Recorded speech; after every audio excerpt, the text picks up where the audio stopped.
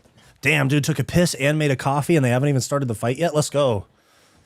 We back, boys. Just subbed. I don't drink alcohol. It's just an easy life hack. It saves money. Yeah, I rarely drink, dude. Like less than once a month. And I don't like go out like that. Like the times I'll drink is like if me and my girlfriend go out to dinner, I'll have a drink or something like that. Very rarely. And then I used to smoke weed every day. Now it's like way less. Way less. Did chat talk man into a third coffee? They absolutely did. Third coffee and took a piss break. Here we go. Start round one. I need to try to stop smoking weed for some reason. Weed and alcohol are expensive as fuck. Yeah. Just don't. Oh, damn. Wobbled already, menifield. All right. They both wobbled each other real quick. But yeah, you should definitely smoke less weed. It makes you feel more. It makes you feel more present and less lazy. It's easier to eat healthier when you're not smoking weed too. Oh, Volkan is on him. Menifield's gonna drop a nuke on him here. Watch though. But yes, chat did talk me into a third coffee. It's just days like this where I got to keep the energy high for multiple hours on stream. Damn, we got 80 live viewers right now. 81 live viewers. Shout out to you guys.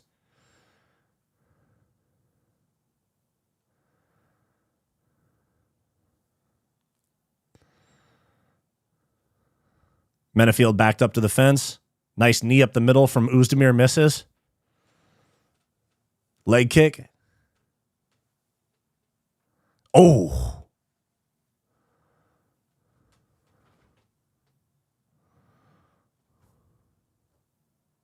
Oh, big knee for Oezdemir.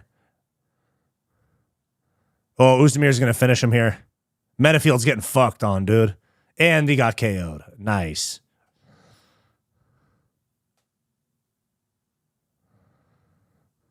Menifield got nuked, dude.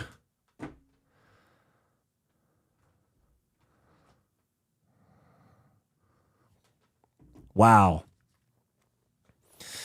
Damn, I picked Menifield in that fight too because Oezdemir's been real chinny. I think also just like the bitterness of black coffee wakes me up too. Yeah, big knockout for Oezdemir. That knee, that uppercut to the knee was nasty, dude. That uppercut to the knee was fucking nasty.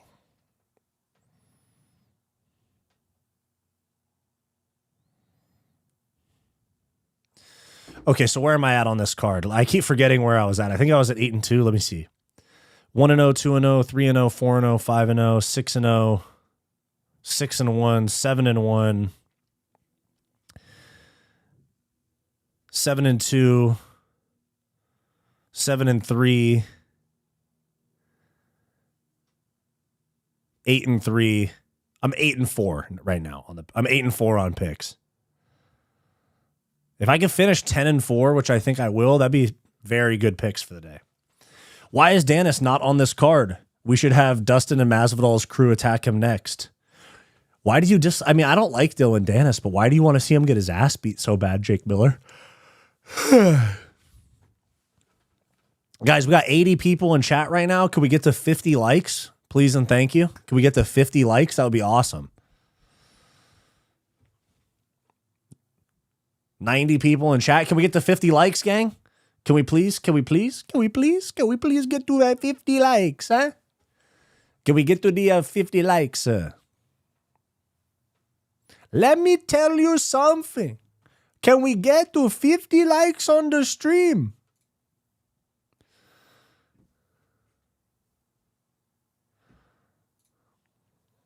Dang. My like is up. Wyatt, thank you very much. Angelo Alfonso, much appreciate. Big dog. Ho, ho, ho, ho, ho, ho, ho. Dang, that fight was quick.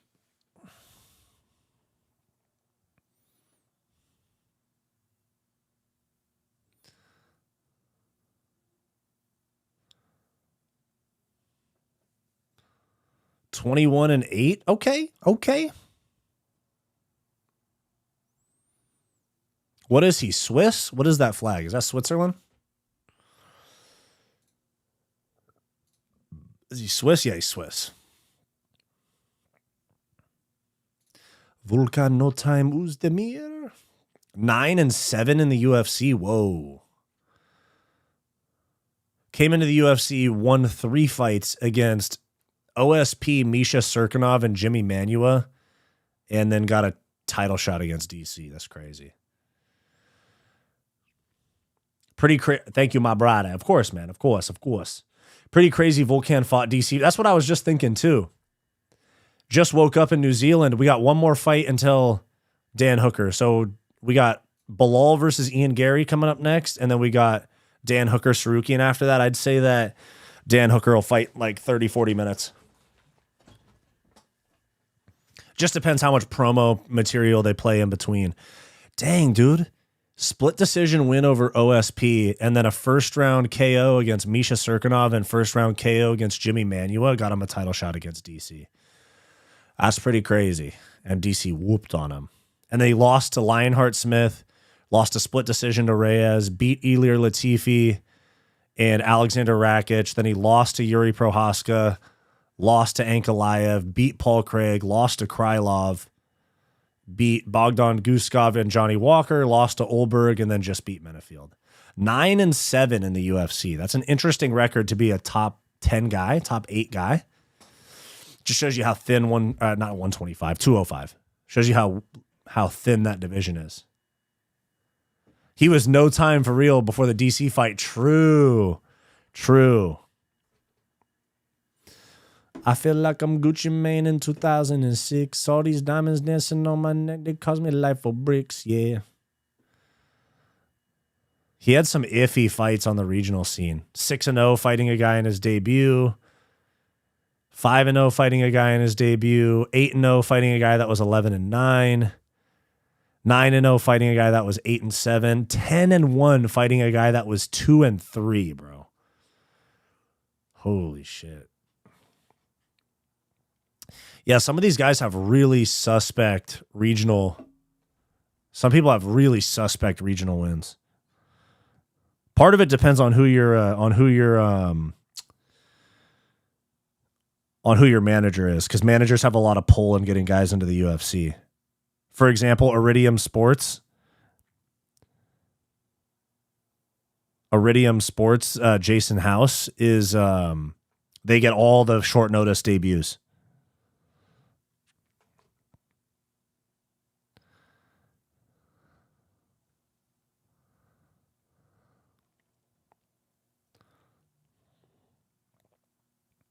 I feel like I'm Gucci Mane in 2006. All these diamonds dancing all up on my neck, they cause for bricks. Yeah. All right, I got to pick a new song to sing. Prelims of UFC 320. Oh, Grant Dawson is fighting Manuel Torres. Okay. Nazem Sadikov and Faris Ziam. Dope. Marvin Vittori, Bruno Ferreira, way down on the prelims. Become a rapper. I actually am a rapper, bro. I am a rapper right now. DC had a really underrated walkout, the run to the octagon college wrestling style. Yeah, dude. DC is like top 5 all time for me. Tell us more about the managers. I'm a casual. Okay, so Ali Abdelaziz is Dominance MMA. He manages all the Dagestani guys, and then he also manages like Bilal Muhammad, Justin Gaethje, and a few other guys. And then Jason House owns Iridium Sports. He manages like fucking 200 fighters. There's basically 3 or 4 managers that take up about 500 out of the 600 UFC fighters. And they're very closely tied in with the matchmakers. Like Ali Abdelaziz has Dana on speed dial. Who else? What was I going to say? What was my train of thought? Oh, managers. Yeah, they manage a bunch of guys, and they're very tied in with the matchmakers. It actually seems more like the managers work for the UFC than work for their fighter, to be honest. Multiple fighters have come out saying these managers will tell the UFC he will take this much, and they won't even negotiate. That's true. I have a couple managers that I talk to, like off record. I can't say who, but I have a couple managers that I talk to off record. And they've been like, oh, yeah, the UFC just came to us and said, here's the contract. Like, this is what you're going to pay, or this is what we're going to pay you. And there's no like negotiation. There's no like, oh, this guy draws these type of numbers on social media.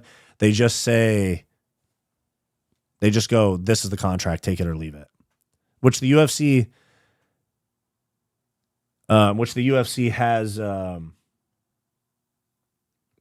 kind of can do that because people want to fight for them and they can't make more money elsewhere. It's a monopoly for sure, in my opinion. Ali is the reason Bilal and Usman did not fight. True. It's also the reason that Islam waited for. It's also the reason that Islam waited to see if JDM would beat Bilal. What makes me laugh is the fact that CIA agents call Ali Abdelaziz Dolphin and tap out. Bro, when I was making my videos about Ali Abdelaziz, I remember being like, no way they called him Dolphin. Like his head shaped like a dolphin, and he lost a lot as a competitor. So, of course, they call him tap out. Oh, my God, dude.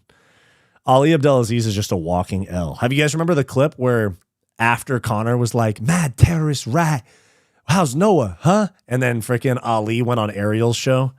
And he was like, I guarantee you this man would not say this in front of my face. And he goes, what do you mean? He said it right to you.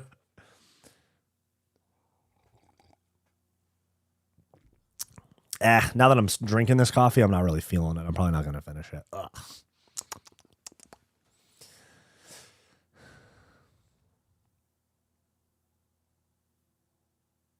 Dolphin is crazy, I know. What are the changes you've seen since the WWE got involved? Their freaking COO or whoever it is, the guy is named Mark Shapiro.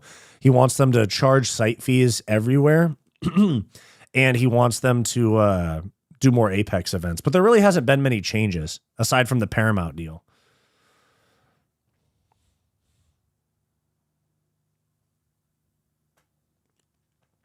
I remember when Gilbert was on his way to another title shot. He was putting in the work and Ali had him fight Belal for no reason because neither one of them got a title shot anyways. Yeah, and dude, Ali's... And also, for example, people are talking about Malcolm Wellmaker against Ethan Ewing last week, where I was like, Malcolm Wellmaker is the biggest lock I've ever seen. He's fighting a guy that's on 2 days' notice. They have the same manager, and Ethan Ewing is really good.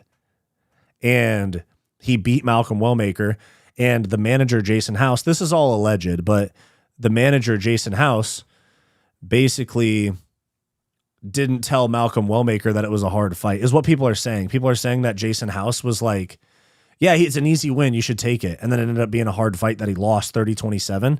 And the outlook of that from the manager is that he gets 2 paychecks out of, or 3 technically, because he gets the win bonus. He gets a portion of the win bonus for Ewing as well. So he cashes 3 paychecks instead of just the 1 from Wellmaker. Yeah, it's pretty sus when you consider that you have managers that are tied in with the UFC matchmakers and they matchmake their own fighters against each other. Bet the over, thank me later. For show. Knowing a fighter's camp from the soccer league I play in is crazy. How Belal and Usman held up Ian Garry versus Brady. True. Is this fight 5 rounds? It's 3. This is a 3-round fight.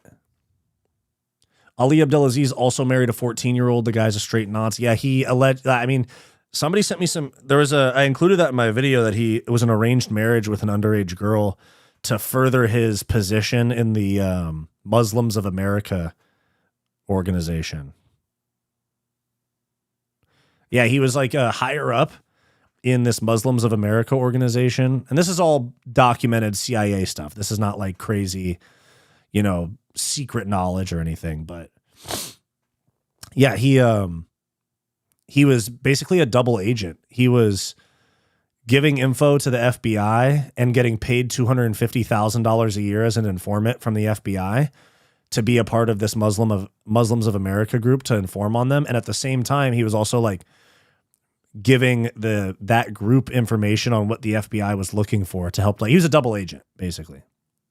He was making $250,000 a year to inform on them, but he was also like not informing on them.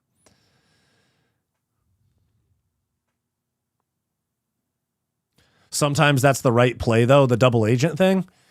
Yeah, it's strategic, money-wise, yeah. It's basically at the point where you have a manager who doesn't have your best interests in mind, or you have no manager. The UFC is okay with either one. Pretty much, yeah. Like Sean O'Malley is his own manager. How is he not in prison? Because he got immunity and they tried to deport him, and he said that if they sent him back to Egypt, where he's from, that he'd get killed there. He's actually kind of protected.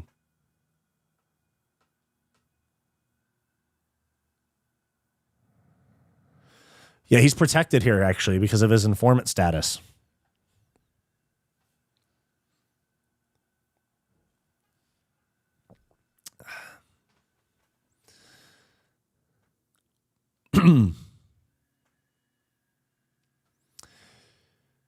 MMA Joey made Guru cry on stream.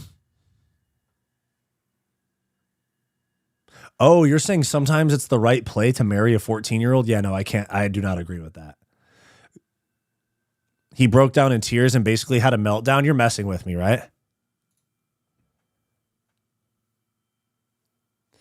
Why do you think they haven't announced the January card? It's probably going to be some crazy big announcement that they do after the ESPN deal. Did he really? You're lying to me, bro.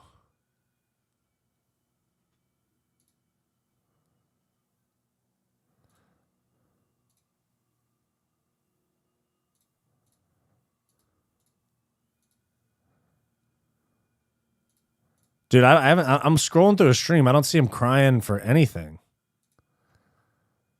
It seems like a normal...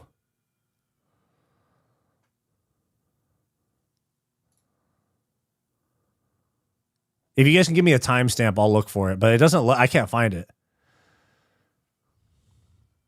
I guess Guru's been going through a lot, and MMA Joey poked at the bear. Interesting. I'll look at that later. I'll look at that later. Did Guru cry? That's what I'm saying. Is him raging and screaming is not the same as him literally crying.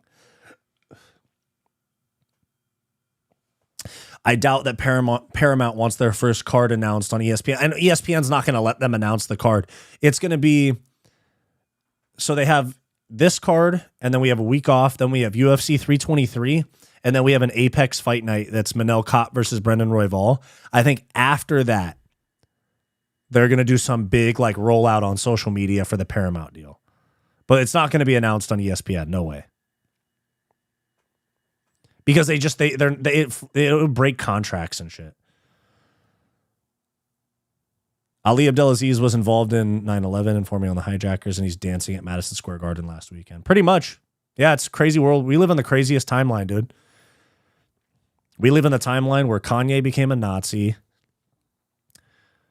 Ali Abdelaziz is allowed in this country. Guru did not cry, LOL, he complained. Yeah, true.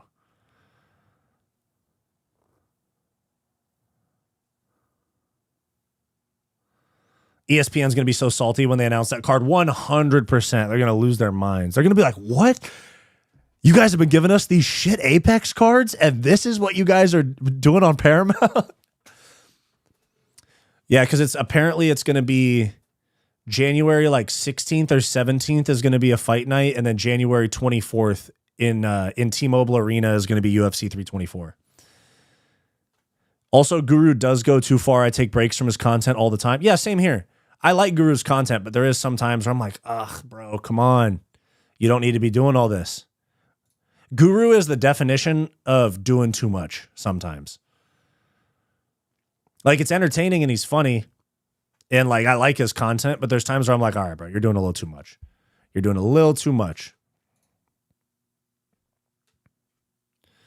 Like, even like I have people in my like real life, like in my regular outside of YouTube life that watch my content. And if I say something crazy, they'll be like, yo, damn, you really feel that way, bro? And I'm like, yeah, sometimes.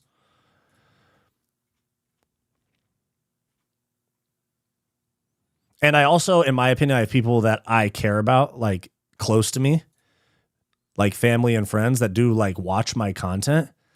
And so so they do a good job of being like, yo, is this really how you, not even like nobody would necessarily affect my content. I'll still make the content that I want to make, but there's still times where people will just say, just knowing that people that I care about in my actual life watch my stuff makes me like want to be at least respectable on camera, you know?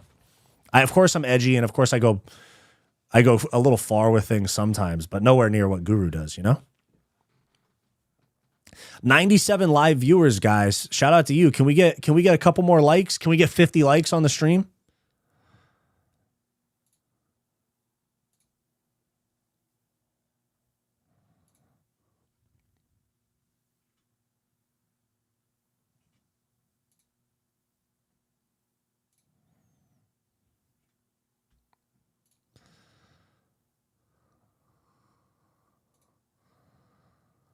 By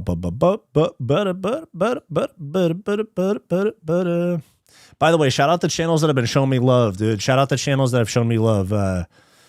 Dougie's Corner, James Lynch, Vampiric Legs, showing me some love. MMA Experts, Brutally Honest MMA. Shout out the squad, dude. Shout out the boys. He just hates Dagestan way too much. I think it's a bit at this point, dude. At this point, I'm pretty sure it's a semi-bit. You know? Thank you, guys. We hit 53 likes. Thank you, guys. His issue is Guru is not wrong at times, but his delivery makes me not take his side. He's the Asmongold. Who's Asmongold? Who's Asmongold? Oh, the streamer guy. The streamer guy. Yeah. I've seen this guy before. Yes, I have. I don't really know much about Asmongold. I've just seen his clips before. I've seen his clips a few times. I don't really know anything about his stances or anything.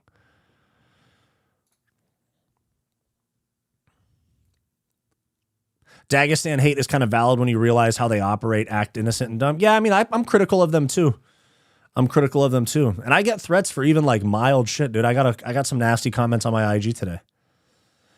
Do you think Belal can maybe lay on him for 3 rounds? Maybe, but I don't think so.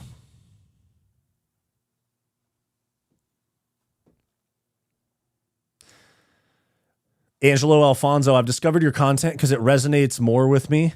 Guru's content is for teenagers with broccoli hair, to be honest. Yeah, he does appeal to a little bit more edgy, like younger fan base. Like even at the gym, dude, there's sometimes these broccoli head teenagers that walk past me and they're just yapping about the dumbest shit. It makes me feel like an unk, bro. It's the shit that's the shit that makes me feel like an unk is when I see or hear like these like 16-year-olds walking through the gym and just yapping. They're like spending 25 minutes on one machine and they're looking in the mirror, like adjusting their broccoli hair and shit. I'm like, bro, fucking lift, bro. We're in the gym to get big. We're in the gym to get jacked. We're not here to look cool. Edgar Sox 230. Guru has said some racist shit in the past and I bailed due to that. I get if you don't like someone, fine, but for fuck's sake, that isn't on. But for fuck's sakes, that isn't on. I don't know what that last part of the sentence was, but yeah, I get you. Yeah. You can be funny without being racist. 100%. Hey, 108 live viewers, bro. I think this is all-time high for me. Thank you guys. Shout out to you guys. The future in Machado Garry. Oh, I think Ian Garry's going to dominate this fight. And then Tsarukyan's going to dominate Hooker. Ooh, I think I might have gotten a little too brave with this third cup of coffee. I might need to chill a little bit. I don't like Garry, but it's hard to imagine anyone beating him. I know Shavkat was injured. Yeah, dude, that's the thing is Ian Garry is so good. And when he was coming up, I was like, yo, dude, Ian Garry's sick. And then as time went on, he became just such an annoying bitch, dude. Vashon Johnson, shout out to you, bro. Thank you very much. I appreciate that. Thank you. Is Garry fighting now? Yes, they're about to start the fight right now. Arman by finish? Yeah, round 4 TKO or dominant decision. I'm literally, ooh, Sagid sold my parlay. Hey, no. Don't, hey, I want to make 3K. Oh, for sure. Love your channel, bro. Literally discovered you 2 weeks ago and I've been binge watching. Thank you, bro. Love that.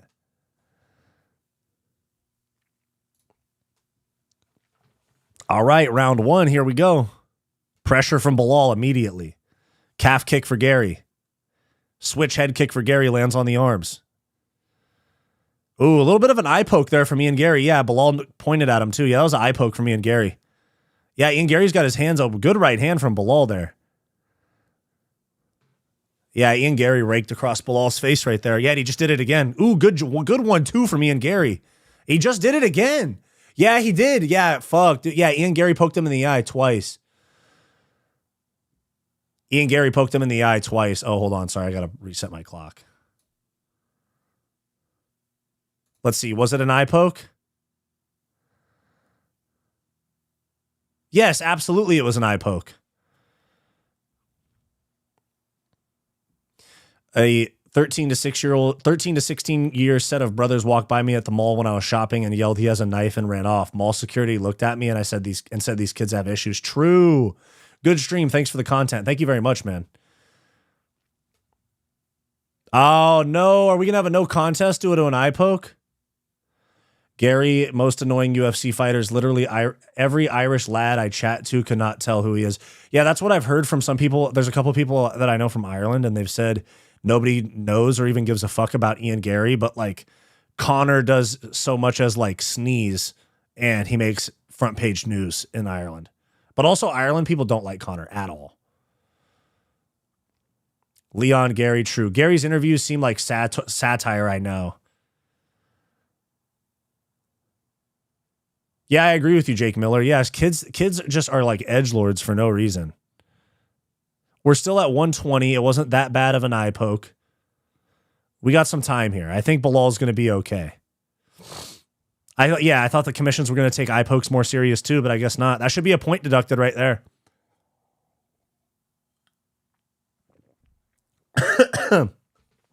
Belal says he's good to go. Ian just tried to dap up Belal, and Belal said, fuck nah. All right, we're back to it. Nice jab for Ian Garry. Leg kick for Belal.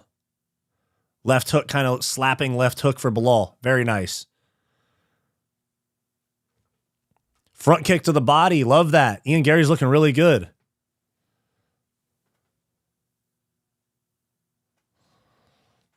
Leg kick misses for Belal. Stomp on the front knee for Ian Garry. That was nice. Ian Garry's so much bigger than Belal. Excuse me. Ian Garry backs up, resets.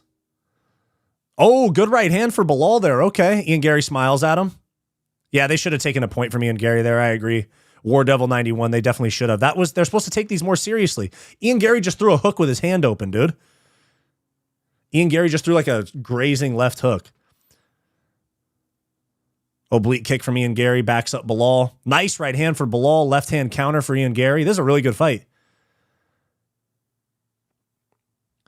I love the watch party, bro, especially that you read the chats. Thank you, man. I appreciate you. Thanks for being in here. Good right hand from Belal.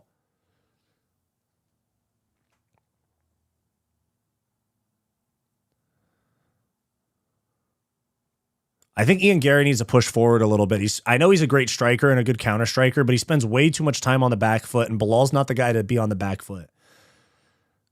Yeah, Belal's actually striking with Ian Garry. Amid the ruins, you're right.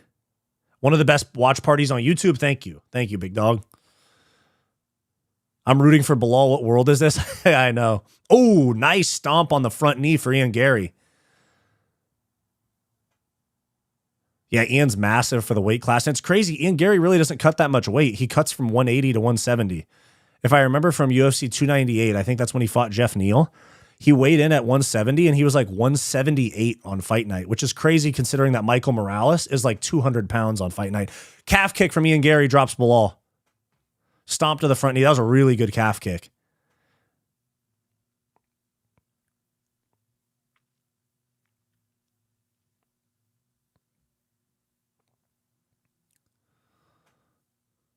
Ian is so big. Yeah, Ian has me rooting for Belal, especially after that eye poke. I picked Ian Garry, but I really don't like Ian Garry that much.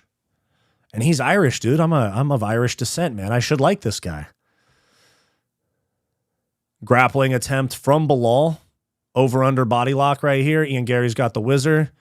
A little bit of dirty boxing in the clinch. Ian Garry's got a cut below his right eye. Belal's got a cut below his left eye. Good fight so far. Good fight so far. Belal has like a nasty zit on his lower back. That's the only thing I'm focusing on right now. I don't even care about the fight. I'm just focusing on this fucking zit on his back.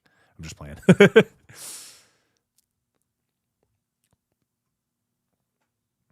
Oh, good right hand for Belal. Ian Garry is getting touched up. Not going to lie. Calf kick and a jab for Garry. Oh, good left hook for Ian Garry. Belal's bleeding a lot, but it's below his eye, so it's not going to be a factor. This fight has me rooting for the ref is crazy. Most people let Garry reset. That's true. Garry kind of allows people to do whatever. Yeah, Belal is wearing it more. I can't remember Garry being cut early fights, just the early herpes. I remember that. He had that cold sore.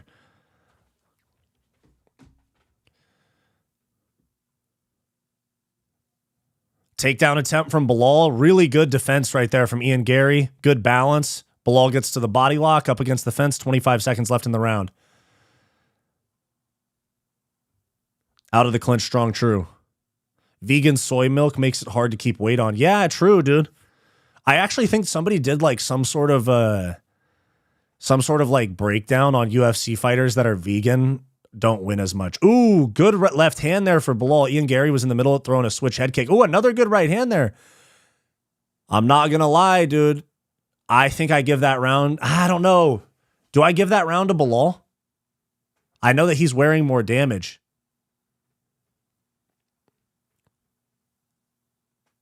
Yeah, but so is Connor, and look at the state of that guy now. True. Yeah, but to be fair, Connor seems sober now. I mean, it doesn't change anything based on it doesn't excuse anything Connor's done in the past, but you know, good for him that he's at least trying to get it together, you know?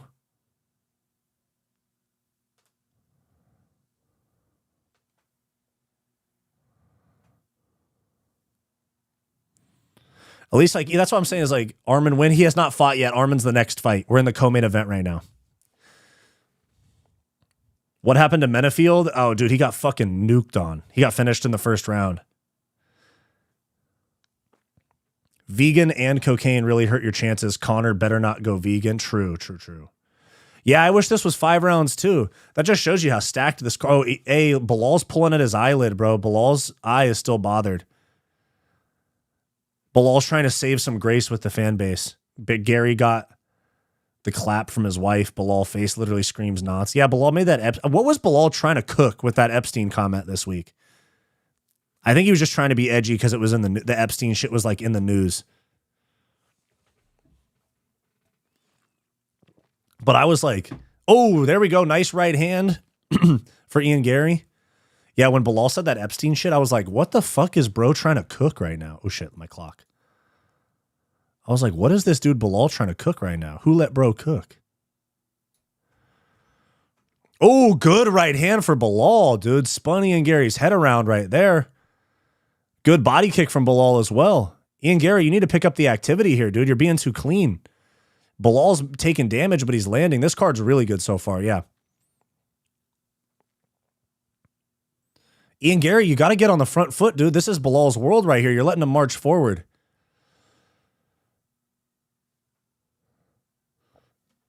Excuse me. Who's on worse on the mic, Belal or Luke Rockhold? Luke Rockhold for sure. Good right hand for Ian Garry right there. Luke Rockhold is painful on the mic, dude. I think Luke Rockhold, 1, is not very bright, and 2, he also, I think he gets really nervous. You can tell he has like pre-rehearsed lines that he fucks up. Ian Garry, dude, you got to fucking pick up the activity here, man. Calf kick for Ian Garry, nice. Body lock for Belal. Pushes Ian Garry to the fence.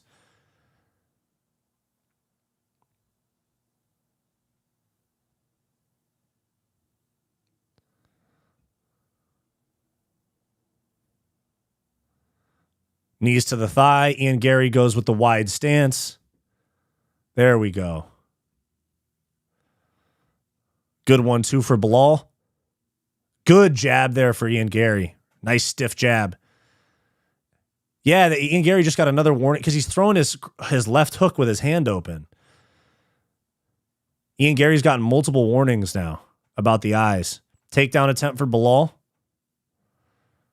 Ian Garry looks out. Okay, they're still up against the fence.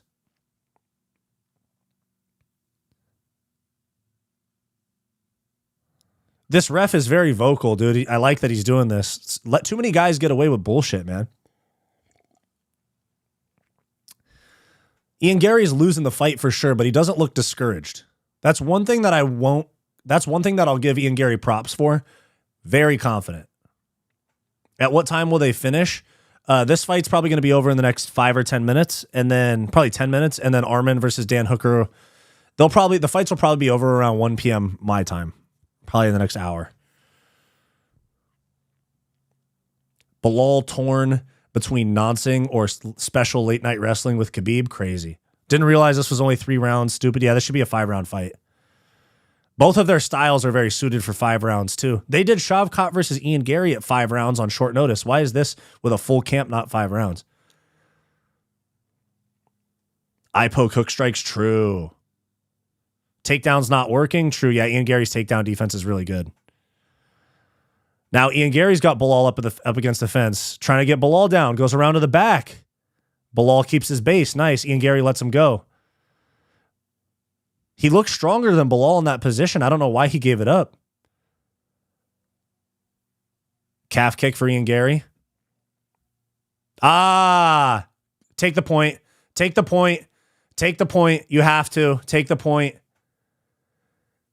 1 p.m. in Doha? No, 10 p.m. on the east or on the West Coast. I live in the Los Angeles area. Double eye poke for Ian Garry. Both hands extended. Wait, let's see. I don't know. That one's a little iffy. He double fisted eye poked. That's a new one, yeah. I take a point right here, dude. It's affecting the fight. Take a point. And the doctor's coming in. What the fuck was that, dude? Can we take a point here?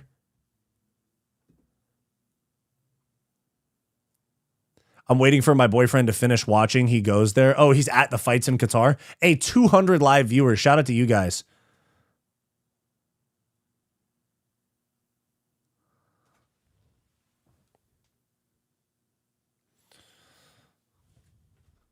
I feel like eye pokes have gotten so much bigger, dude.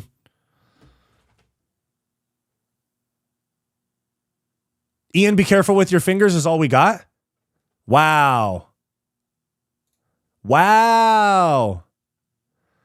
Yeah, they'll be over in about an hour. Yeah, the ref didn't take a point. Wow, Belal is definitely winning this fight, and he just landed a good right hand.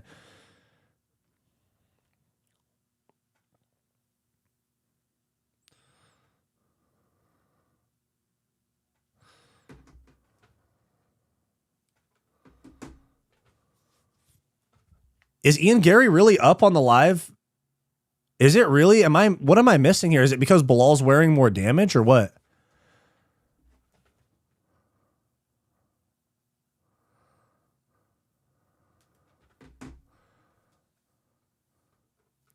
I would break this up right here because Belal's not doing much. But really, am I really that far off? What am I seeing here?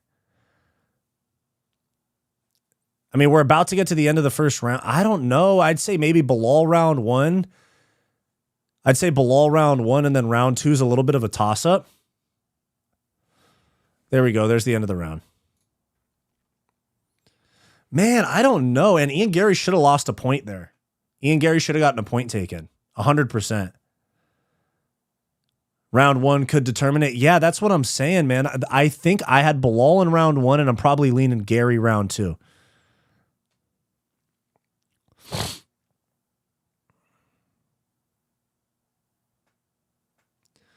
Garry 2-0.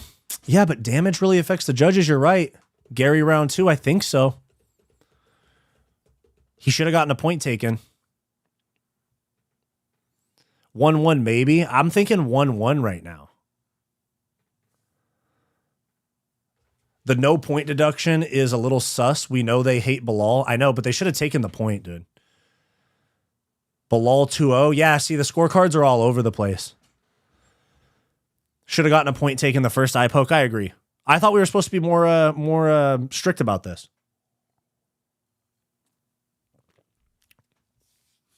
Does anybody in the chat watch college football? I'm a USC fan. We got a big game against Oregon at 12:30.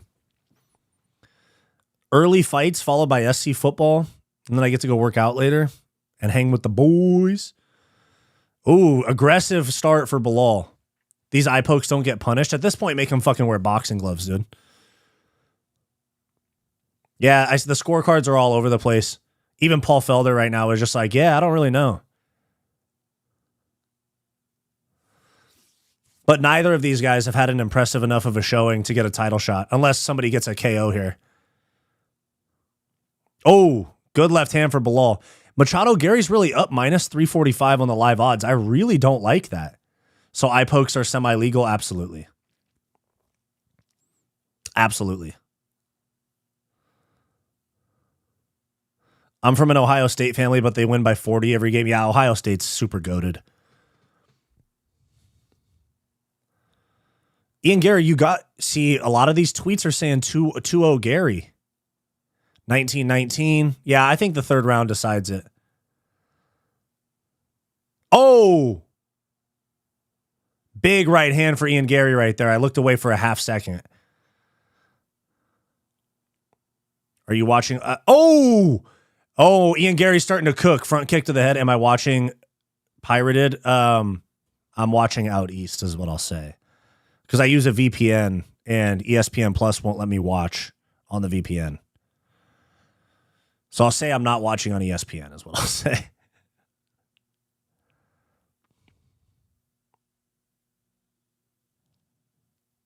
Ian Garry's starting to pull away.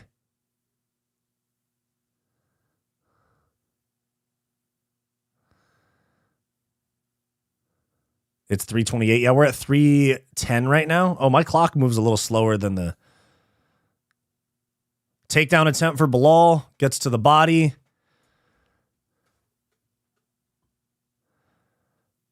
Don't gatekeep. We got to start a Discord or something like that. I can't say it on stream, and I don't want to get myself in trouble.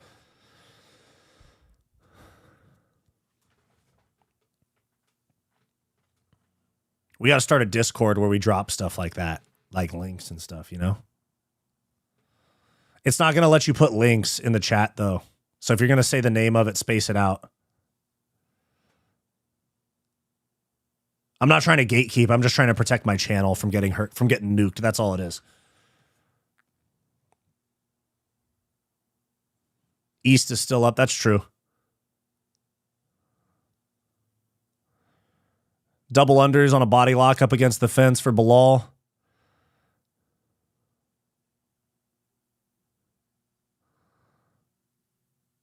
Takedown attempt for Belal defended. Belal grabbing the top of the cage. Imagine if Belal gets a point deducted for grabbing the top of the cage, but Ian Garry doesn't get a point deducted for multiple eye pokes.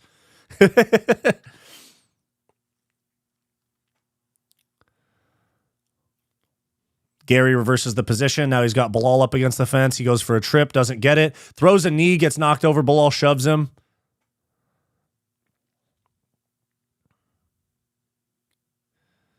Left hook for Ian Garry. Very nice.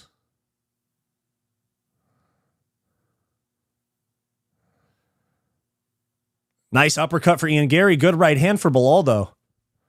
It's getting a little sloppy.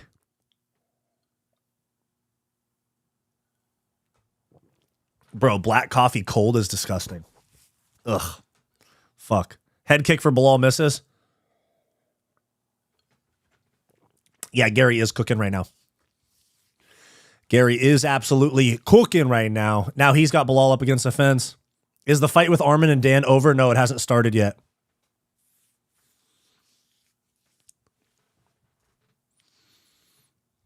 Gary's catching up. Yeah, Garry might win based on this round. Belal with a little combo there. Jab from Ian Garry. Ian Garry's up against the fence. Elbow attempt from Belal misses. They kind of headbutt entering that clinch. Yeah, there's no robbery in this fight. It could go either way. I'm not going to be mad about this decision, whichever way it goes. Ooh, good elbow there from Ian Garry.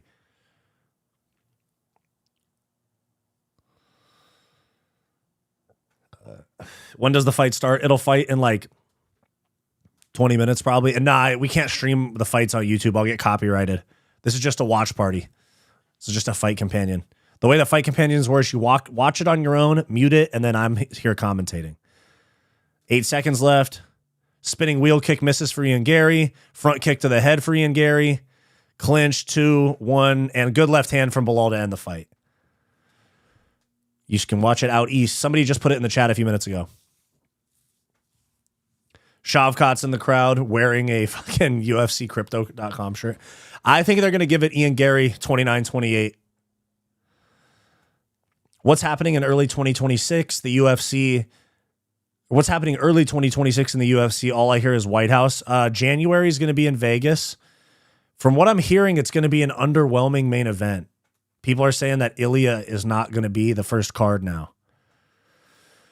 I have a couple people in the industry that are saying that it's going to be an underwhelming first numbered card in Vegas. So I'm trying to think off the top of my head. Pantoja fights in December. He won't be on it. Merab fights in December. Fucking, he might be on it. Who knows? February is going to be in Australia. It's most likely going to be Volk and Movsar. It's going to be Volk's retirement fight. In February in Australia, it's going to be Volk's retirement fight. There's also talk about it being Volk versus Diego Lopes rematch, which I fucking hate and don't want. I'm cool with Movsar. I'm cool with Lerone Murphy. But throwing Diego Lopes back in there again after just a win over Gene Silva doesn't make a whole lot of sense to me. What else?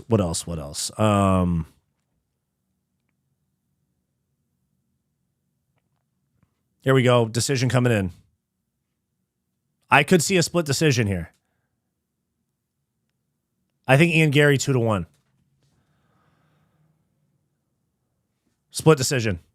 30-27.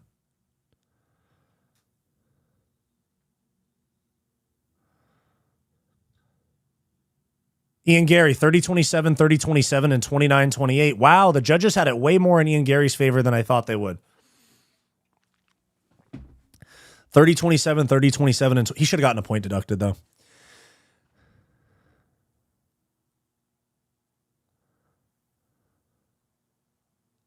Dang, that was a closer fight than the judges said. Shavkat in the house.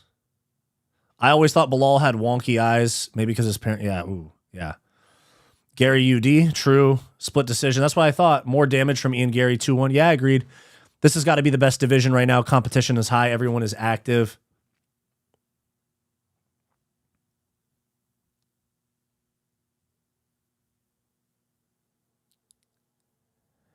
Yeah, that was a close fight. And 170 is the best decision. They didn't give it to Belal. They gave it to Ian Garry. Oh, psych, yeah. Belal's downfall is crazy. Is Morales next, or do we get Garry versus JDM? I don't know, man. I think they give it to Morales at this point. Do Ian Garry, JDM, Sean Brady versus Shavkat? Maybe? I don't know.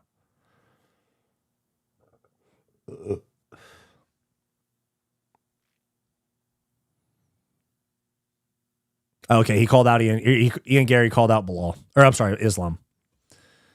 I don't think you were counting those leg kicks throughout the rounds. Yeah, that's true. I did kind of miss out on. I was focusing because it was so boxing heavy. But yeah, Ian Garry did land a lot of those.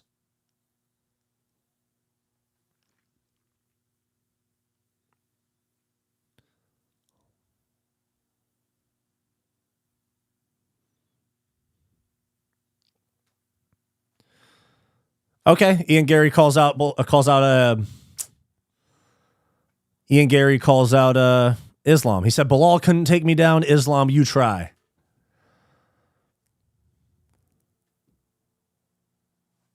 So Ian's not delusional. He said it was a close fight and he took every shot, so it was tough. Yeah, true. That was a good interview. Should have been 5 rounds. Agreed.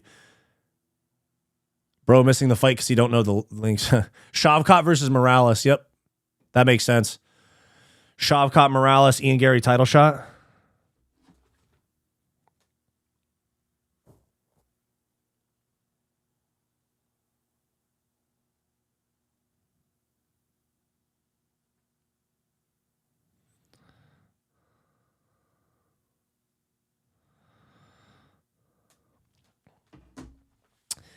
If it was a 5-rounder, dude, yeah, Morales is zesty. You guys saw him like dancing on the ground at the PI, like twerking basically. That was wild shit to me, bro.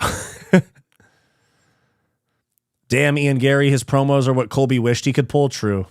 Dude needs to fight Protest. He did fight Protest. What do you mean? Who needs to fight Protest? Protest, JDM. That makes sense. Or you do Leon versus JDM because they're both coming off losses. But also Masvidal is talking about returning. So if Masvidal's talking about coming back. So if I want like an approachable, winnable fight, if I'm Leon, I go for the Masvidal fight, to be honest.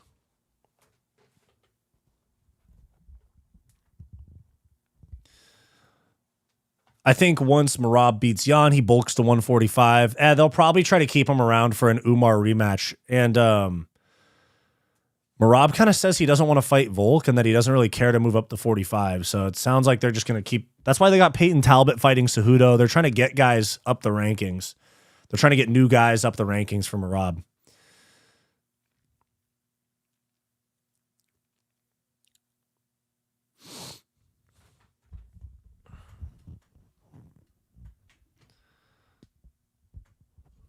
No way Leon fights up in the rankings after 3 Ls. True. Yeah, he's probably going to fight Masvidal at the White House. That makes sense. We witnessed this last week. What do you mean? Jeff Molina versus Michael Morales at the Performance Institute bathrooms? Bro. Morales Protest. True.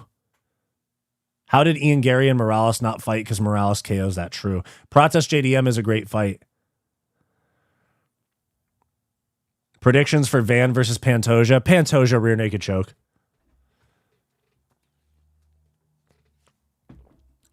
Morales Islam. Ian Garry's a bigger name than Morales. Maybe they do Morales Shavkat. Some insider info. Shavkat has some high stock in the office and the UFC likes Islam versus Shavkat in the next year. They would do that in the Middle East though. They would do that like October Abu Dhabi next year. So Islam's got to get a fight before that. I think you do Islam Garry, and if he wins, you do Shavkat in Abu Dhabi next October. Give Ian Garry the title shot. He hasn't lost. I mean, he lost to Shavkat. He lost to Shavkat in December of last year on like 3 weeks' notice, to be fair. But yeah, he lost.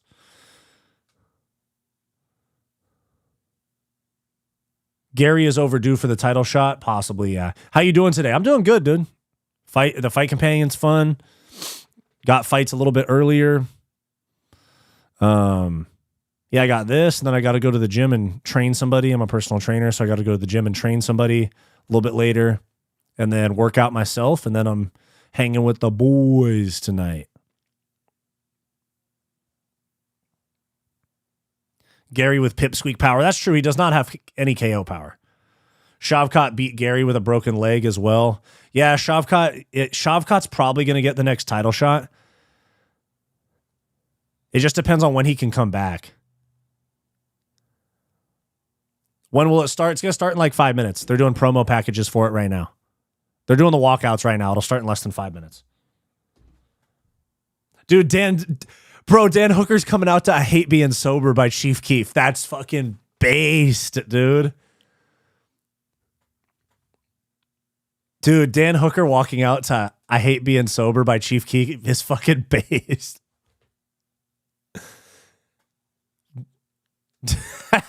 Dude, Dan Hooker's a G.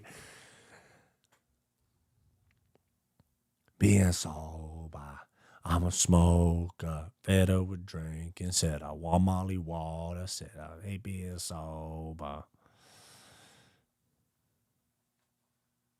Gary's not getting the title shot. Yeah, I know, but they like him a lot, dude. They like him a lot.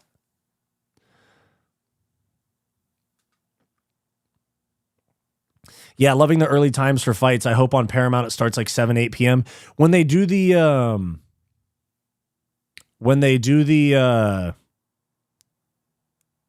CBS cards, those will be in like the middle of the day. Like the White House card is actually going to be on a Sunday. It's on, if I'm correct, about June 14th. Hold on. June 14th, 2026. Yeah, it's a Sunday. It's on Trump's birthday. Yeah, they're going to do that on a Sunday. It'll probably start like main card at like 3 p.m. or something like that.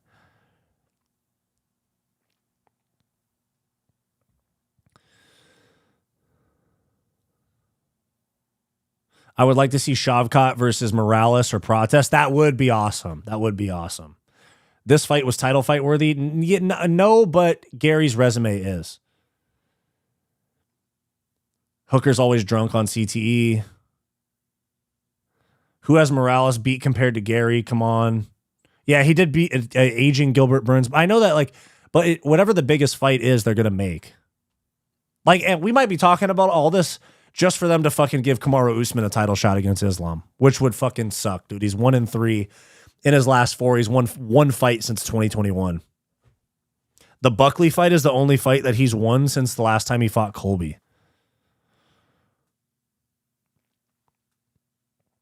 Hooker was drunk 2 days ago with Mac Life. That's crazy. Come on now, don't at me if you can't talk about this fight game. Oh, you guys are arguing with each other. Casual is the most annoying term to throw around, though, to be honest. People just love saying that because they think it's an automatic dub by calling someone a casual.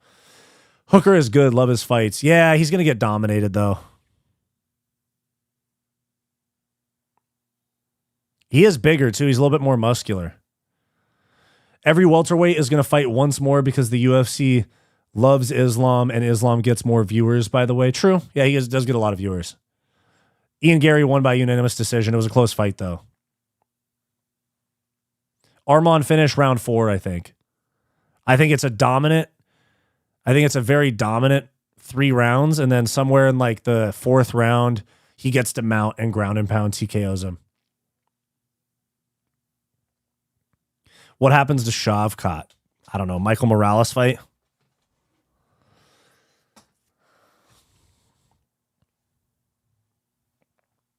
Hangman is a savage. True. All right, we got Arman walking out right now.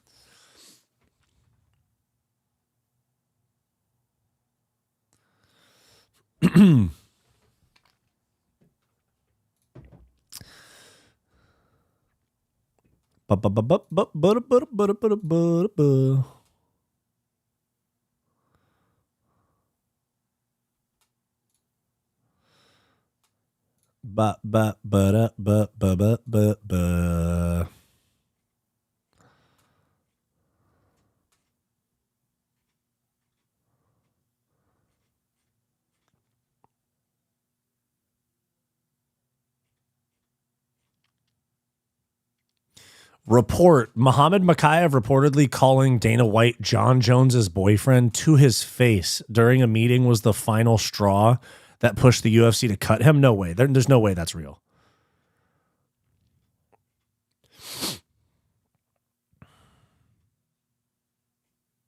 No way that's true. That has to be a meme.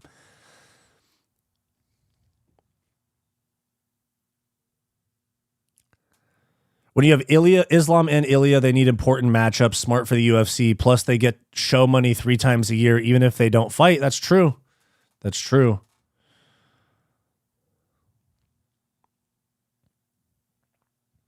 None of us get to decide. The UFC will figure it out. Yeah, that's true. That's true. The UFC is going to figure it out. I think we're going to see, if Arman wins this fight, especially dominantly, we're going to see Ilya versus Arman. They're man, I hate to say it, but they're probably going to do Kamaru Usman. He's the biggest name like in terms of like the casual. I just said I hate casuals, but I hate that word casual, but the casual viewing fan base knows who Kamaru Usman is versus like a Michael Morales or a Shavkat. I think it's more likely they do Kamaru Usman early next year. Tom Aspinall was getting his show money 3 times a year. Yeah, that is true. He even said that in one of his YouTube videos. He was saying that, yeah, it was nice to get paid, but he wants to fight. Why does Arman always have a look of permanent constipation? Dude, Arman always looks like... Dude, is it just me or does Arman look like he's always about to start crying? He always looks like he's like... Why does Arman always... Oh, I just read that. Casuals think resume means everything. It depends what you mean by resume. There's also, I mean, like name value, or there's also resume recently, activity recently. There's a lot of things there's a lot of different things to consider with it's probably going to be Kamaru Usman, as much as I hate that because he's 1-3 and his only win is Buckley. I'd like it to be Prates or Morales, though. They would give... I don't know, but I think Islam probably beats Prates. But here's the thing, JDM kind of a small welterweight. I'm trying to think about like the bigger welterweights, how Islam would do against them. Like how does Islam do against a Michael Morales? How does he do against a Prates, you know?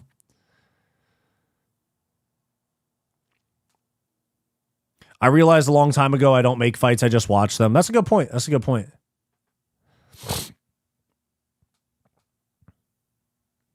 But to be fair, JDM got a title shot. JDM got a title fight off of beating a aging Gilbert Burns in a fight that he might have been losing and then taking a year off from injury. I know it was because Shavkat got hurt, but...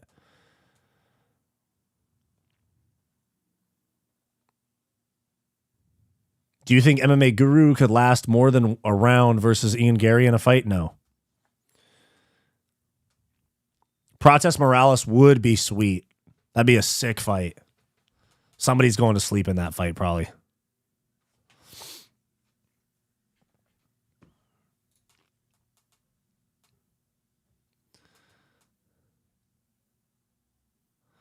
Kevin Smoon, thank you for the $2. I tried shouting out your channel with Guru. Bruv, thank you, man. I appreciate that. I would work with him, dude. I hit him up on Instagram. He hasn't responded. I doubt he'll even see it. But I hit him up on Instagram asking if he needs a cameraman for his US trip.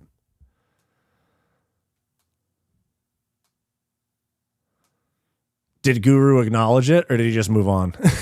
I understand not wanting to shout out other channels during your stream and stuff. Some people have that approach, but I'm cool. There's enough room for everybody. There's enough room for everybody. Thank you for the $2, Kevin Smoon. I appreciate that, big dog.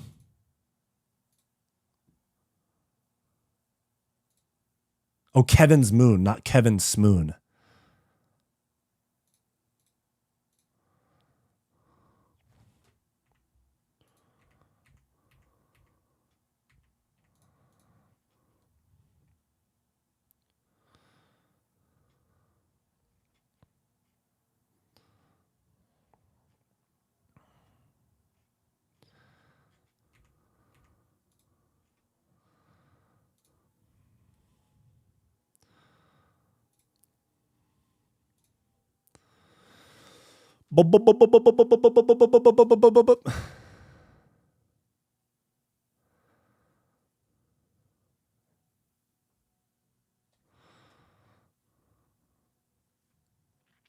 Protest versus Morales. Winner gets Hangman. Let's go. JDM got that fight because he put on a show. You only wouldn't if you were. What does that mean? Also, Guru may want to let you tell your audience since he knows his audience is active in a bad way. What do you mean? Tell my audience what? Yeah, no, Arman could be a legit threat against Ilya. I agree with you.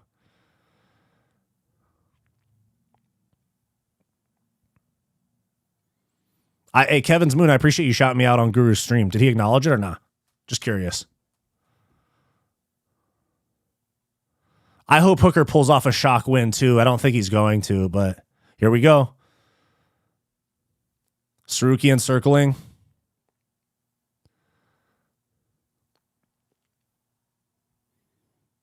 Nice kick to the body. Hooker catches it. Nice. Hooker looks big, man. And he looks confident. He's on the front foot. Nice front kick to the body from Hooker. That nice city kickboxing style. Nah, dude said he didn't watch you. LOL, I tried. It is what it is.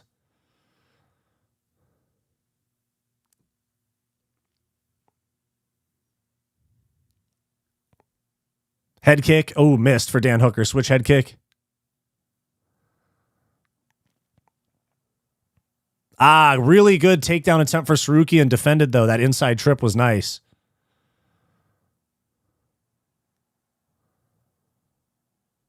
Body lock, double overs for Arman Tsarukyan, double unders for Hooker.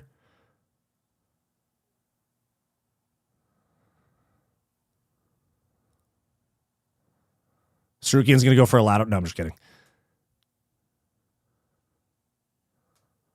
Now he's going to try to go for this single on the other side. The purple trunks are sick. They're a different shade of purple than the ones that they used to do. They used to be brighter. Hooker circles out. Tsarukyan grabbed the glove to land that knee. Fuck that, dude. Tsarukyan grabbed the glove to land that knee. Fuck that. He held Hooker's glove and pulled him into a knee. Ooh, good combo for Tsarukyan. Right hand, left hook.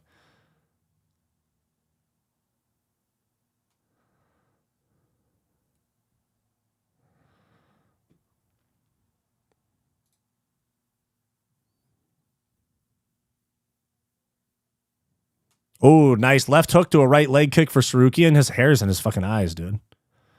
Oh, nice exchange. Let's go. Headbutt there for Tsarukyan on the entry. Tsarukyan's fucking dirty. Tie clinch for Hooker. Throw some knees, dude. Throw some knees. You got him up against the fence. Throw some knees. Nice. Nice knee from Hooker. Oh, wait. We might get a rear naked choke right here from Dan. No, he got out of it. Turns into a double leg. Am I a minute behind on purpose? No, guillotine for Dan Hooker. Oh, shit. Guillotine for Dan Hooker. He gets out.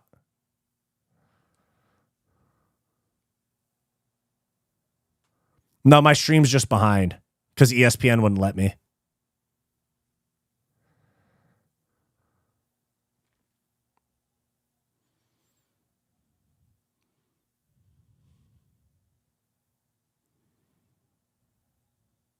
Crucifix for Tsarukyan. Dan's out of it. Okay, 2 minutes left in round one.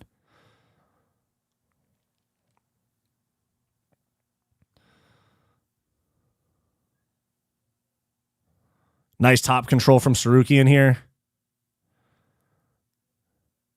Yeah, Arman wants that crucifix. Dan's doing good being patient without panicking, though. And he went for it with that guillotine, too.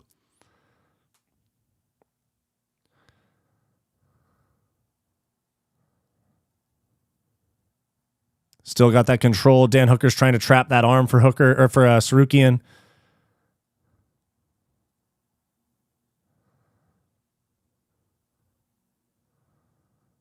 Potential Kimura attempt coming here.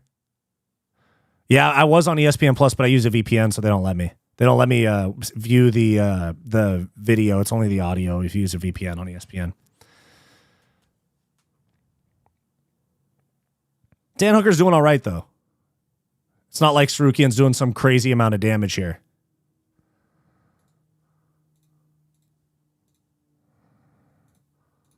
Nice.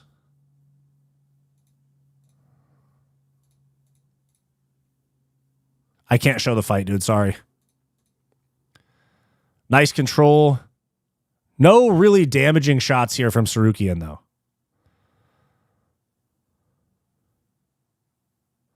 People don't understand top control takes so much energy from the bottom fighter. It does. Almost a fence grab there for Hooker.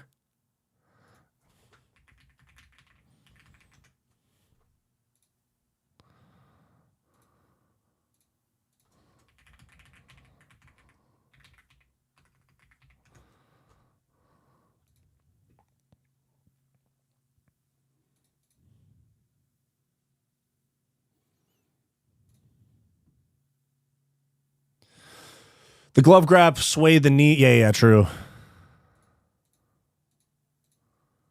There we go. I'm trying to catch up. I'm trying to get a stream that's more caught up. Nope, the other stream was even further behind. Okay.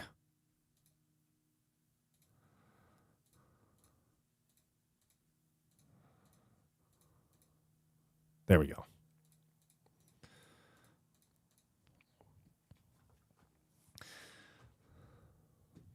Guru, one of the few MMA YouTubers that speaks his mind. So sad and pathetic watching fighters grovel and apologize for stuff they said 15 years ago. No one holds the daggies. True.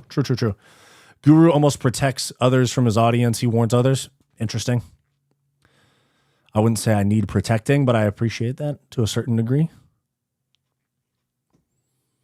He's got a lot of scar tissue cut up early. That knee slowed Hooker down. True. Dan's face is a mess. Yeah, Dan's eyes almost closed. Round 2 coming up next. Dude, that fucking glove grab, though. That glove grab from Arman led to that. Ooh, Dan's eye is fucked, bro. Front kick to the body for Dan Hooker. Body kick for Arman. Dan tries to catch it.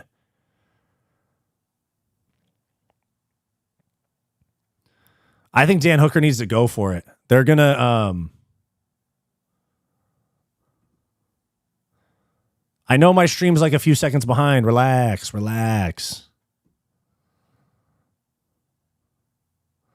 Dan Hooker presses forward. Dan Hooker needs to go for it. That eye is going to be a very if that eye gets any worse, they're going to stop it because he already kind of can't see out of it. Nice switch head kick from Dan Hooker lands on the arms of Tsarukyan. Single leg attempt gets it. Guillotine attempt for Dan Hooker. Oh, Arman with that roll, dude. Oh, my God, man.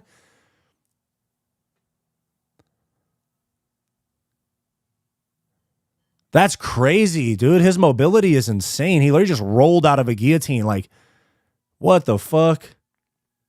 Arman is slick. That was nice, dude. He could give Ilya some problems on the ground.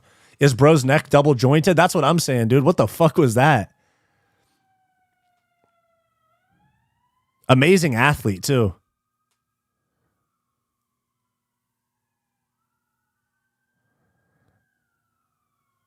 All right, we're going to get 3.5 minutes.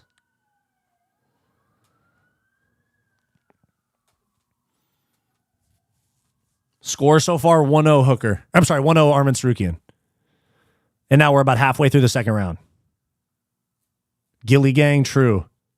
Arman's submission defense is one reason why he's so elite. True. True. Oh, good elbow there from Arman Tsarukyan. No one should escape as many sub attempts from Oliveira as Arman did. True, yeah. Tsarukyan's letting go. Dan Hooker's covering up. Shin shield. Arman Tsarukyan recollects that guard. Dan Hooker's trying to stall. He's trying to break the posture. Kind of went for a sweep there. Doesn't get it. That was a weak attempt.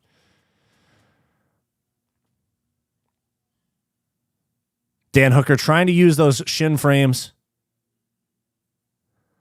This is how you fight actively on the ground. True. Yes, they're going to finish soon. They're in the second round. Arman is an excellent test for Ilya. I pray the Patty fight is fake news. Arman said he'd turn around and fight Ilya in January. That'd be sick if they could do that in January, because the rumors are that the January, I don't know who it's going to be, but they're saying it's going to be an underwhelming first main event. Ilya shrimp tempura versus Arman. What time is it? It's on the screen, dude, right here. Yeah, this is kind of the matchup is elite Arman Tsarukyan. He's about to slide into mount. He's in quarter mount right now. Has Hooker's arm extended. Congrats on your channel, bro. Thank you. I really appreciate that, man. Oh, in the U.S., I'm on the West Coast, so it's about 12:45 p.m. here right now. Head and arm triangle. Dan Hooker's trying to hold on to that. He's trying to hold on to that. Dan might get finished right here. Dan might get submitted. He's going to get submitted right here. Okay. Arman Tsarukyan, round 2. Arm triangle submission. Great performance, Arman Tsarukyan. GG's. GG's. Really good performance from Arman. Dominant as expected.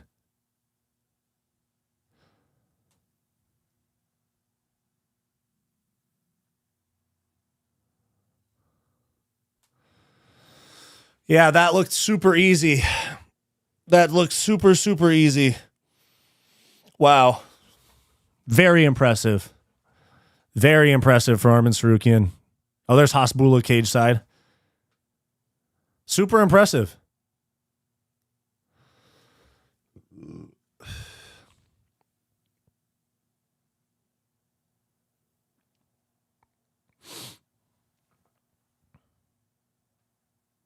Did that glove grab knee strike the eye? Yes, it did. Let me see this guillotine escape. It was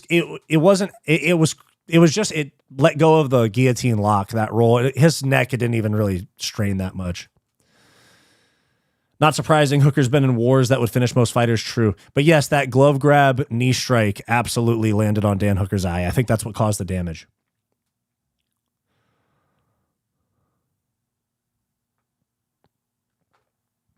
Damn, looks pretty easy for the most part. Yeah, it did look super easy. For Dan, just to be in this position after all those years is very impressive. Yeah, the fight's over. Arman Tsarukyan won by second round arm triangle. Super impressive performance. Super impressive for Arman Tsarukyan. Good for him.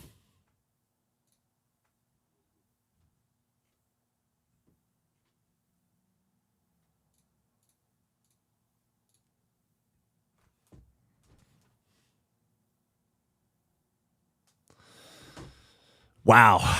Very good. Very good. All right, give him Ilya.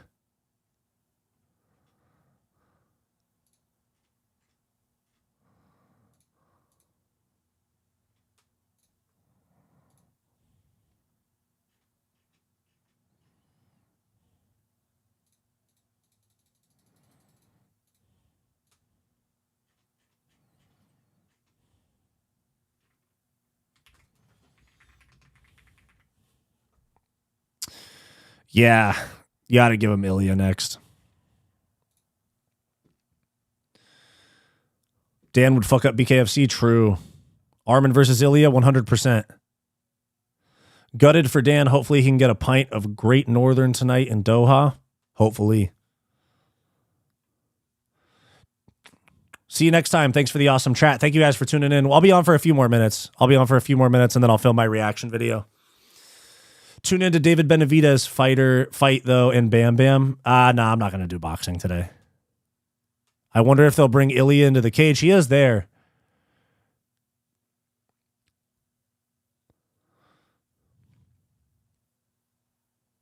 $13 and $14. There wasn't that many fights though.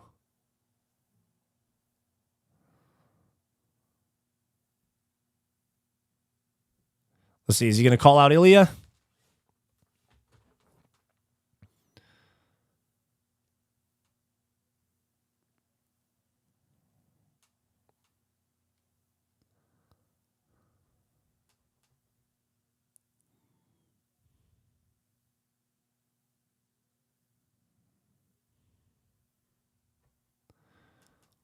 Yeah, the replay will be up soon on on Instagram and stuff.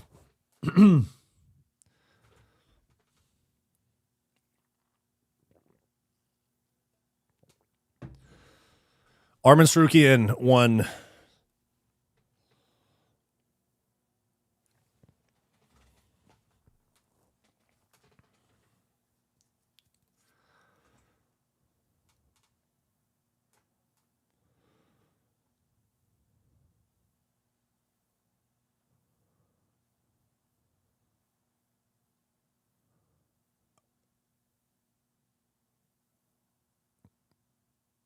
Oh, he's saying, come get Ilya in the cage. He might not be there anymore, though. Is Ilya here? Put him in there. Come on.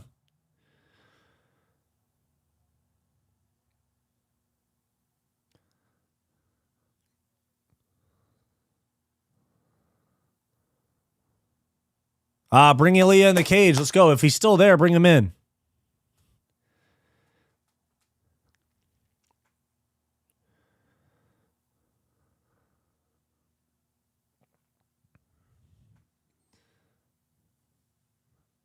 His brother fought on the prelims. They might have already left the arena.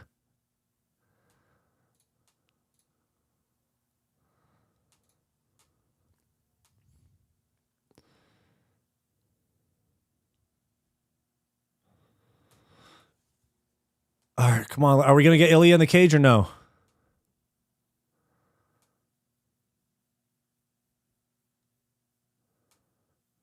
Power move by Ilya if he did leave true. Yeah, Ilya's already out of the building, I think. His brother fought on the prelims.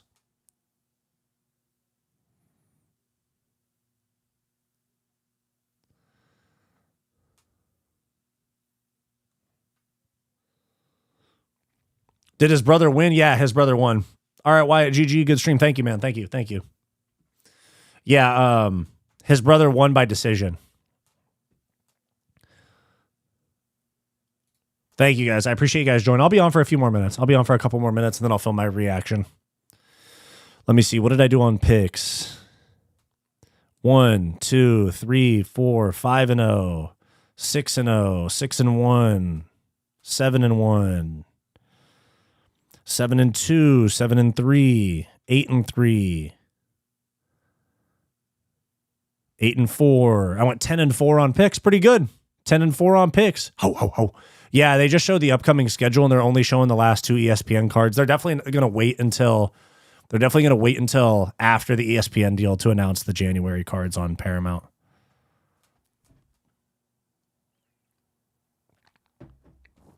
True. They are going to wait.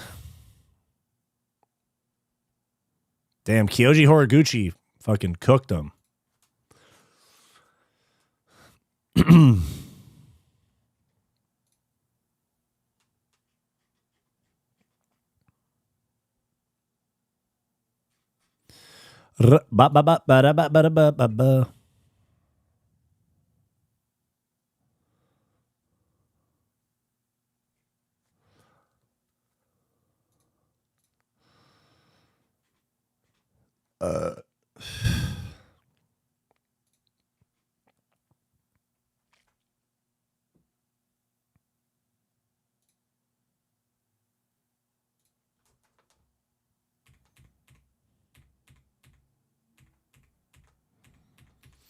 Yeah, that was a good card, guys. Good card.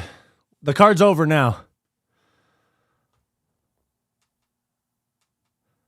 Yo, bro, I'm sad as fuck for Hooker. Can you imagine a timeline where Hooker beats and beats top or wins and beats top Turo? True. That'd be funny. That'd be fun. Love the stream, mate. Keep going. Lots of love. Thank you, man. What's going on? The fights are over now. It's Arman Tsarukyan won by round 2 arm triangle submission, the special me 50-50. Not bad. Yep, true. Ilya's brother is as talented as him. He's really good. He's really, really good. Yeah. True, brother.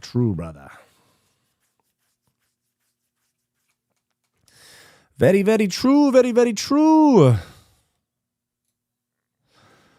Man, I was hoping for... I know I did well on picks, but there's a couple guys that didn't do as well as I thought they would. TBH.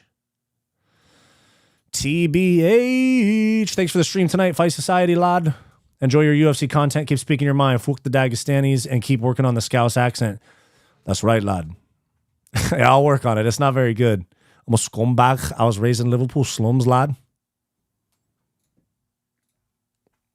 Thank you, man. Slim979. Thank you, man. Arman is talented as fuck, not gonna lie. True.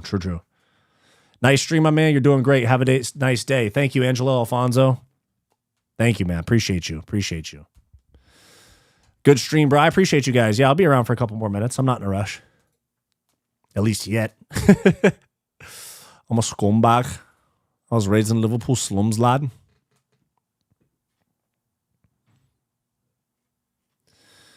Ba-da-ba-ba-ba-da-ba-da-ba-da-da.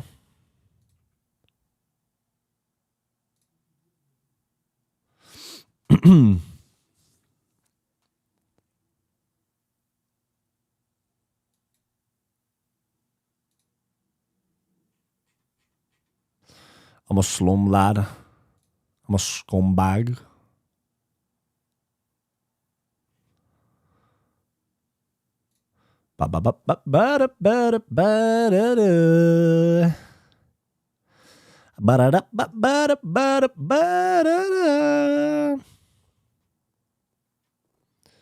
I said, hey, nothing's gonna change. Nothing's gonna change what you done to me. Now it's my time to shine.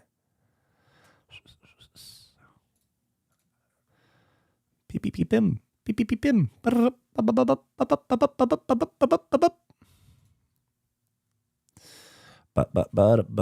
right, gang, I'm going to hop off, get to filming the reaction video for this card. Thank you guys for tuning in. Broke a lot of records in terms of viewership numbers and stuff for this one, so I really appreciate you guys. Reaction video will be out in probably an hour or so. It'll take me probably 30 minutes to record it and get it up and all that. It'll be out in about an hour. If you guys want access to bonus content, behind-the-scenes vlogs, me training, jiu-jitsu, kickboxing, MMA, my training vlogs, or you want members-only live streams, things like that, become a channel member in the link in the description. And, yeah. Great job, guys. I appreciate you guys being around.